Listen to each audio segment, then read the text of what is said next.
And to Yemen now, where protesters in the country's two biggest cities are demanding political change. Crowds have gathered in the capital Sana'a following Friday prayers. They're demanding political reform. Now, in the country's second largest city of Taiz, thousands of people also took to the streets after Friday prayers, but state television on Friday was determined to show the government still has support. Well, joining me now is Abdrahman Bafadel. He's a former Yemeni minister and is now an opposition leader. Nice to have you back with us here on Al Jazeera again, sir. Let's just talk generally about Friday. And we're seeing continued demonstrations on one side by opposition supporters and state television showing how much support there is for the government. What is going on as far as you're concerned and from your perspective? There is a big difference between protesters of the opposition and protesters with the government. Those millions in the streets are protesting day and night, sleeping there. 3 months, now they are in the 4th month. And government people, they come only from Friday to Friday for 2 hours and they leave. And most of them are military dressed and civil.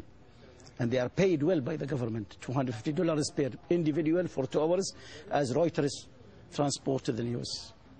Tell us then about the position of the opposition when it comes to these contradictory reports of the president returning from Saudi Arabia, not returning from Saudi Arabia. What are we to make of who is telling the truth as far as government officials and sources are telling us? And what do you know about this? Is he coming back or isn't he?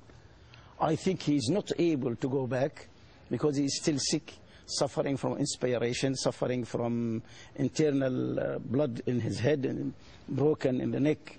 Wound 7 centimeters here. Who's telling you and that? One of the longest. Who's telling you that? This political report has been published.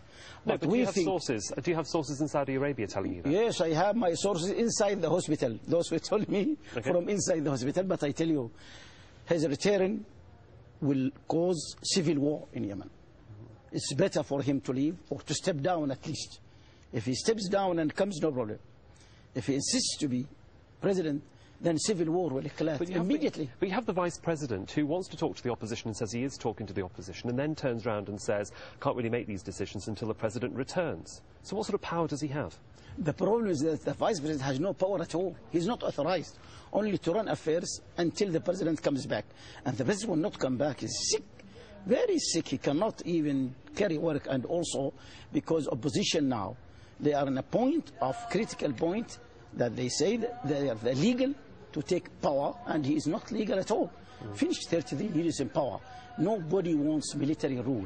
In reality, we want civil rule, we want parliamentary system, we want decentralization in governance, we want independent justice, because all powers in his hand.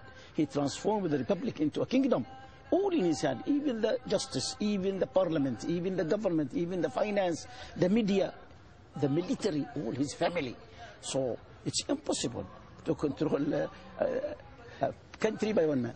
Is the way out then through regional partners? Is the way out through Saudi Arabia? Is the way out through the GCC? The GCC have tried 3 times now to help Yemen and help President Saleh. They walked away when he rejected the last agreement. Yes. What is their role? Is there a role for them? The problem is that he refuses each time. They made it 5 times, not only one. The first one, he said no, we said yes. Second time, he made it. We said no, he said yes. Third one, we signed both. He refused. Then he made 4th and 4th, but the one which is now is the 3rd one. But now time is over. We think it's... But who in the GCC can help you? Who in the GCC can help Yemen? Why, for the moment, we hope that all will help us.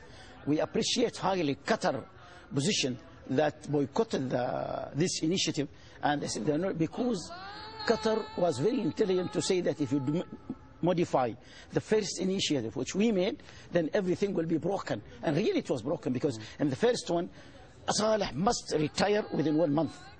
This is step down within 1 month.